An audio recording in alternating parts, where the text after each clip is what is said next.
Grace, your permanent jewelry coach, and on this channel I teach you how to start your permanent jewelry business from scratch. I got a request to make a video about some of the tools and equipment that I use every day in my permanent jewelry business. That is what we're going to discuss today. So we're going to go over 5 things. The first one that we're going to talk about is jump rings.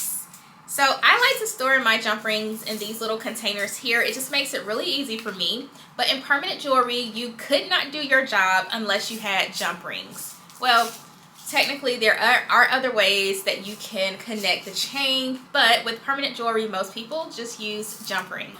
I have about 4 different size jump rings that I use. It all depends on the chain that I am applying. Some chains are smaller than others. Some chains are really big. So I like to make sure that I have a jump ring that matches the size of the chain. So on average, I use about 4 different size jump rings. With permanent jewelry, you can use sterling silver jump rings, gold filled jump rings, or solid gold jump rings. It all depends on what your preference is, but those are the most common. The second thing that I use all the time in my permanent jewelry business are pliers. Now, there are all different types of pliers, and you'll find that permanent jewelry artists use different types of pliers. They use the ones that work best for them.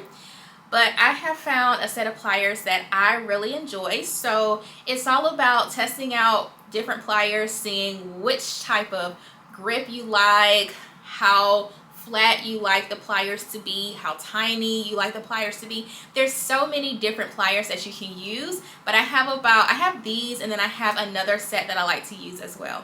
So you're going to use pliers every single day when you do permanent jewelry, so make sure that you test out a few different pair to see which ones that you have. The third thing are wire cutters. Now this is how you'll cut your chain or cut your jump rings. These are so important, and I just found a pair of wire cutters that I really liked. They're pretty strong, they have a good grip on them, and so wire cutters, that's another thing. Just like with the pliers, you want to find a set that works well for you, something that's going to be strong enough to cut through the chain. But there are so many different types of wire cutters out there.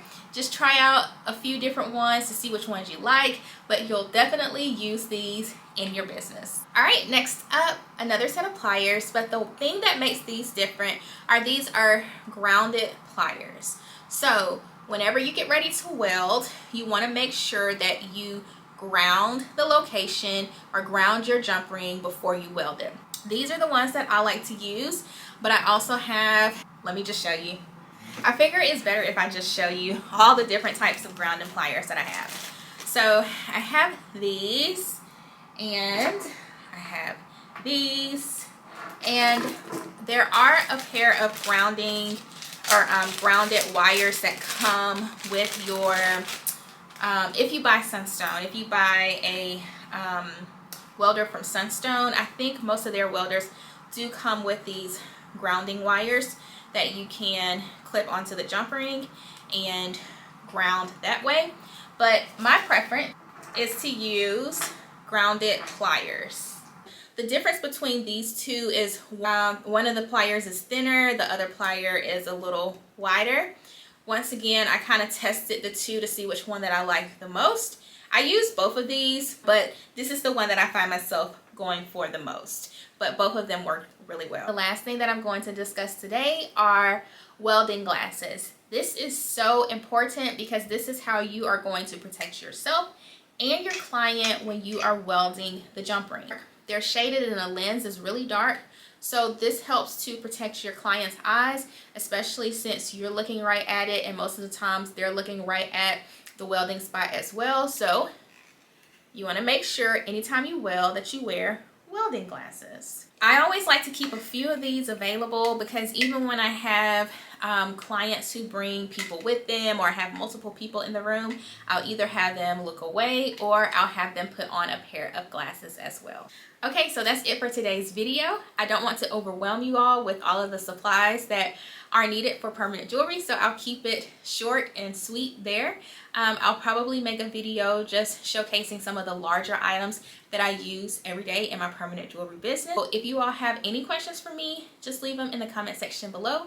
If you want to ask me a question via email, then you can find me at permanentjewelrycoach@gmail.com. And that is all for today's video. Thank you guys so much for watching. Make sure you subscribe so that you see when I upload another video. All right, talk to you guys later. Bye.